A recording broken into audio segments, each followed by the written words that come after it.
On a California ranch where horses are bred and raised, a large herd of fallow deer also lived and grazed. Rancher Pete oversaw it all, helping nature manage all her bounty. The Walking Beam was a first-rate ranch, the jewel of the county. In springtime, all the does began to give birth to their fawns. In the lush green pasture grass, the baby deer curled up and slept while their mothers grazed. One day, the does were moved to a new pasture where the grass was fresh and tall. When Pete walked back to check the pasture that they had just left, he spied a small brown form lying in the shade of a pepper tree, a fawn just newly born. There was no way for Pete to tell which doe had left her fawn, because the does are very secretive about their young.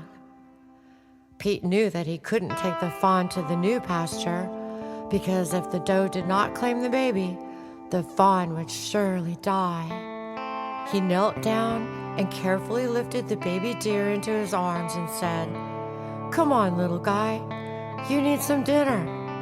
By this time, Pete knew that he had an orphan on his hands.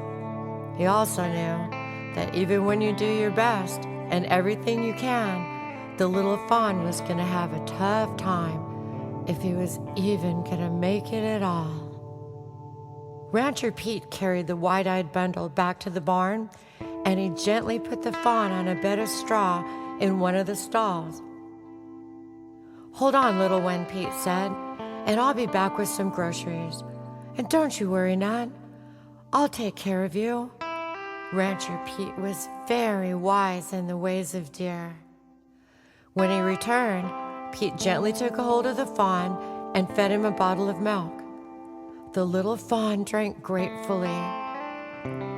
Later that night, Pete went back to feed the fawn again, and looking at the little orphan, his coat all brown with a few white spots, Pete softly said, "Good night, Mr. Brown. Or maybe I'll just call you Charlie." The next morning, Pete went straight out to the barn. He wasn't sure if he'd done enough, and would the fawn still be alive? Pete sighed as he opened up the stall door. But standing there right before his eyes was a sleepy little fawn who wanted breakfast. As the days passed, Charlie grew and grew. Everyone on the ranch loved Charlie. He was like a puppy dog. The kids at the ranch bought Charlie a collar, and he wore it very proudly. But the question was, what to do with an orphan fawn, away from the rest of his kind? And what will become of the orphan fawn? It weighed heavy on Pete's mind. Charlie wasn't a deer anymore. He hadn't learned deerly things. He wasn't wild, but he was a wild thing. One afternoon, Pete went to see Charlie and said, "Little buddy, I have a plan." Charlie's big eyes blinked and his ears twitched back and forth as Pete told him about his future. When Pete finished telling Charlie, he said, "Well, what do you have to say about that?" And the fawn answered by galloping in a circle around Pete and adding a little jump at the end. The next day at the Walking Beam Ranch, a truck and trailer arrived. This was Charlie's ride. A man and a lady got out. They owned a Christmas tree farm in the valley. Charlie was going to be part of Christmas. Why, who could get you into the Christmas spirit faster than a friendly little deer?